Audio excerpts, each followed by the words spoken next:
Welcome to another Juddy Productions video where we look at physics and mathematics and try and wrap our head around a few concepts, so thank you for joining me. In today's video we're looking at gamma decay, what I believe to be the easiest form of radiation decay equations. So let's jump into gamma decay. Today's video forms part of a 4-video series in which we look at alpha decay, beta minus decay, beta plus decay, and gamma decay. Please check the comments box below this video for links to all 4 of these videos. Before commencing today's video, let's do a quick recap on nuclei structure. As we're studying nuclear physics, we're not interested in the electronic configuration or the orbits of electrons. We're purely interested in what's happening inside the nucleus. So a quick recap. Inside the atomic nucleus, there are protons, which we've got coloured here blue, and neutrons, which we have coloured red. Now collectively, these two particles are known as nucleons, and the term nucleon comes from particles within the nucleus. We also understand that there are 4 fundamental forces that operate in the standard model of physics, 3 of which exist within the atomic nucleus. The first is the electromagnetic force, the second is the strong force, the third is the weak force. We also have the gravitational force, but this has no application in the current model of nuclear physics.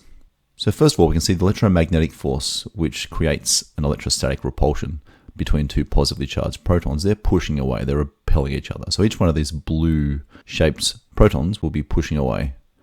We then have what we call the strong nuclear force. And it exists between any 2 nucleons, whether it be a proton and a neutron, whether it be 2 protons, or indeed 2 neutrons.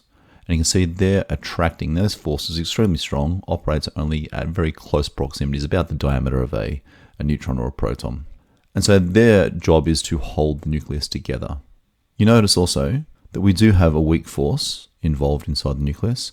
However, we're not using it at this point in time, as it cannot be thought of as a push or pull force. It has applications later on when we look at beta decay. So our notation very, very quickly, we know that the nuclei notation consists of, first of all, a chemical symbol, where we have here at the moment the letter X, that gets interchanged with whatever symbol we're looking at from the periodic table. The atomic number, which is the number Z. The atomic number, as we've displayed down below, represents the number of protons, and it defines an element. And the mass number A represents the number of neutrons and the number of protons located in the nucleus. And collectively, we can call that combination of protons and neutrons the number of nucleons. All this information allows us to arrange our elements within the periodic table. Let's look at a couple of very simple examples. So in the 3 examples to follow, we're asked to state the number of nucleons, protons, and neutrons. So first of all, we have neon 21, we have silver 109, and we have platinum 180. Once again, we're asked to state the number of nucleons, protons, and neutrons. Let's go through these 3 examples. So first of all, the number of nucleons is equal to the mass number, and in this case we've highlighted 21 in red, so the mass number for this particular isotope of neon is 21. The number of protons is equal to the atomic number Z, which in this case is coloured green, is 10. And the number of neutrons can be calculated from subtracting the atomic number from the mass number. So we're subtracting 10 from 21 and leaves us with 11 neutrons. Let's repeat this process for our silver sample. So the number of nucleons is again the mass number. That represents 109 in this particular isotope. The number of protons is the atomic number Z, and that represents number 47 as shown in green. And the number of neutrons is the difference between the mass number and the atomic number. So it's 109 take away 47. In this particular isotope of silver, we have 62 neutrons. And finally, our example of platinum 180. So the number of nucleons, again, is the mass number A, and that represents, in this case, 180, as shown in red. The number of protons is the atomic number Z, and that represents 78, in this case, shown in green. And the number of neutrons is the difference between the mass number A and the atomic number Z. So in this case, it's 180 take 78. This equates to the number of neutrons being 102. Once again, the easiest way to examine a decay equation is to give an example. So you have on the screen at the moment a nuclei of barium, barium-137. It's a relatively unstable nuclei, and given the right conditions, it will spontaneously decay and give off what we call gamma radiation.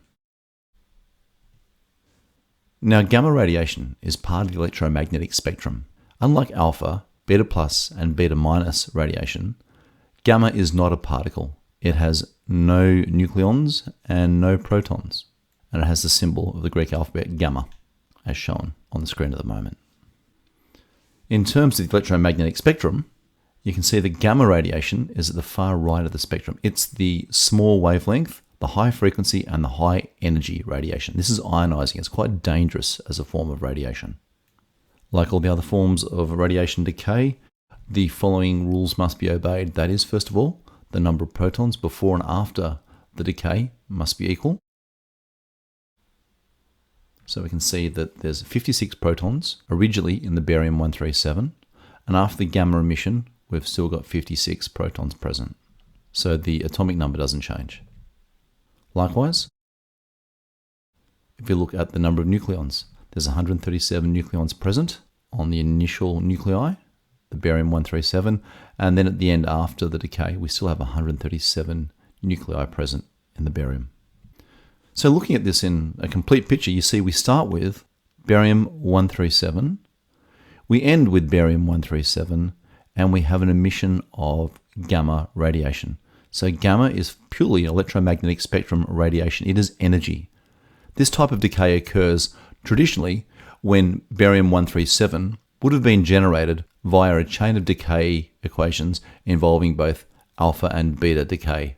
And as a result of that original decay, the nucleus is rather unstable and has a high energy configuration. The emission of this gamma ray effectively stabilizes the barium-137 nuclei.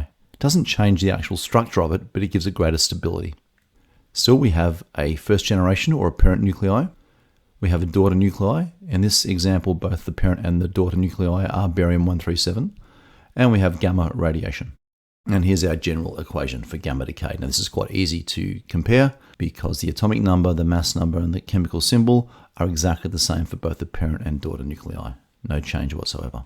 So let's look at 3 examples. Example number 1, complete the following decay equation, which displays 210 bismuth undergoing gamma decay. Now, these equations are very, very easy, but let's give you the general equation for gamma decay. First of all, we can see from the general equation for gamma decay that the parent nuclei and the daughter nuclei are identical. So the mass number for our parent nuclei will be equal to the mass number for our daughter nuclei. The atomic number for our parent nuclei will be exactly the same as the atomic number for the daughter nuclei. So we can substitute in 210 and 83 for the mass number and atomic number respectively. Clearly, we've already identified that element 83 is in fact bismuth, so we can substitute that in, and there's our completed equation. It says that 210 bismuth decays via gamma decay to produce 210 bismuth plus a gamma ray. Example number 2, complete the following decay equation, which displays cobalt-60 as a daughter nuclei via gamma decay. Again, we understand that the parent nuclei and the daughter nuclei will be identical, which means the mass number and the atomic number will be identical. So we know that 60 cobalt will be the parent nuclei as well as the daughter nuclei. So there's our example number 2 completed. Example number 3, complete the following decay equation to determine the type of nuclear decay present. Now clearly, if we've got both the parent nuclei and the daughter nuclei being identical, we know this has to be a form of gamma decay. Here's our rule where the parent nuclei and the daughter nuclei are identical. So we can take away the 2 mass numbers of 238 and we can take away the 2 atomic numbers of 92, and we realize that will give us values of 0 and 0 for our decay. And we know the radiation that has 0 neutrons and 0 protons is in fact the gamma decay. So here's our final equation. Finally, our gamma decay properties. Let's examine these from the top to the bottom. So first of all, the structure. Gamma decay is a form of electromagnetic radiation. Accordingly, it travels at the speed of light, 3.0 by 10 to the 8 meters per second. It has no charge. It has no mass. It has a range of several meters in air. In terms of penetration, it's quite a penetrating form of radiation. It can be stopped by a thick layer of lead or concrete. However, despite having high penetration, it has very weak ionizing power. It doesn't interact much with material in its presence. And because it has no charge, electric and magnetic fields have no impact on it at all. So there is no deflection by either electric or magnetic fields. That's gamma radiation. You've been watching a Juddy Productions video. If you've enjoyed and indeed learned something from this video, then please remember to like, share, comment, and subscribe. And as always, thanks for watching.